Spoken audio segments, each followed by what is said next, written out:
One night, Henry and Gordon were alone with James.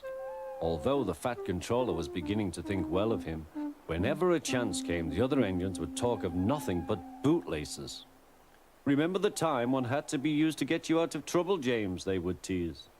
James tried to get his own back, talking about engines who got shut up in tunnels and stuck on hills.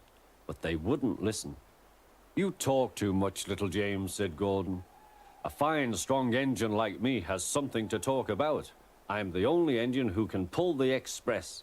When I'm not there, they need two engines. Think of that. I've pulled expresses for years and have never once lost my way. I seem to know the right line by instinct." Every wise engine knows, of course, that the signalman works the points to make engines run on the right lines, but Gordon was so proud he had forgotten. "Wake up, James," said Gordon next morning. "It's nearly time for the express." "What are you doing? Odd jobs?" "Oh, well, we all have to begin somewhere, don't we? Run along now and get my coaches. Don't be late." James went to get Gordon's coaches. They were all shining with lovely new paint. He was careful not to bump them, and they followed him smoothly into the station, singing happily, "We're going away, we're going away." "I wish I was going with you," said James. "I should love to pull the express and go flying along the line."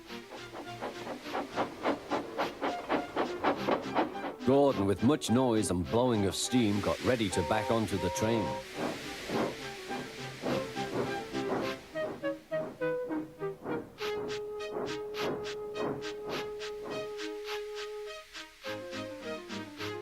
The Fat Controller was on the train with other important people, and as soon as they heard the guard's whistle, Gordon started. Look at me now," he puffed, and the coaches glided after him. "Poop, poop, poop, poop, poop. Goodbye, little James. See you tomorrow." James watched the train disappear and then went back to work. He pushed some trucks into their proper sidings and went to fetch the coaches for another train. James had just brought the coaches to the platform when he heard a mournful noise. There was Gordon trying to sidle into the station without being noticed. "Hello, Gordon. Is it tomorrow?" asked James. Gordon didn't answer. He just let off steam feebly. "Did you lose your way, Gordon?" said James. "No, it was lost for me. I was switched off the main line onto the loop. I had to go all round and back again." "Perhaps it was instinct," said James. Meanwhile, all the passengers hurried to the booking office. "We want our money back," they shouted. But the Fat Controller climbed on a trolley and blew the guard's whistle, so loudly that they all stopped to look at him.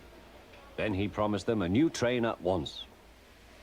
"Gordon can't do it," he said. "Will you pull it for us, James?" "Yes, sir, I'll try." So James was coupled on and everyone got in. "Do your best, James," said the Fat Controller. Come along, puffed James. You're pulling as well, sang the coaches.